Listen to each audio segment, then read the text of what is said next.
Fox 12 is getting you answers. We have been listening to the questions you have, and we're working hard to get to the bottom of them. Fox 12's Simon Gutierrez has been doing a lot of that work for us. He has the latest installment addressing a question about air travel during the pandemic.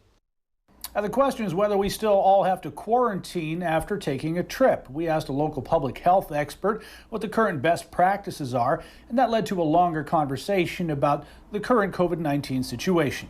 Tani from the Portland Beaverton area says this is about going to the airport. If you go out of state like to Las Vegas, should you quarantine when you come back and not just go back to work the next day? Is that a rule or is it voluntary? There's still a state travel advisory in effect in Oregon, which recommends that people do quarantine for 14 days when they come back into Oregon. So if you are able to do that, that is absolutely the best way to protect other people. To clarify, that's not mandatory, that's a recommendation. Yes, it is a recommendation. So in terms of COVID-19, what we've seen, I think, around the country is a pretty steady decline in active cases. What are we seeing here locally? Yes, we've been seeing a pretty steady decline. We had that really sharp rise over November and December with the holidays, and since then it's been steadily coming down, and that's really encouraging sign. People have been kind of short of good news in recent months. There's been a lot of bad news.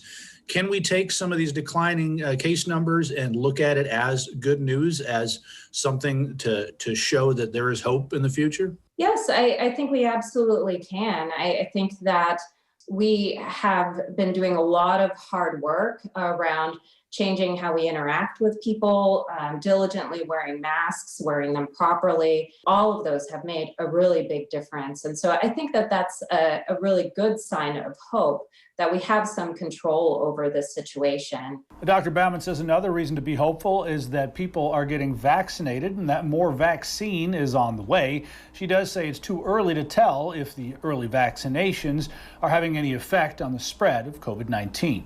I'm Simon Gutierrez, Fox 12 Oregon.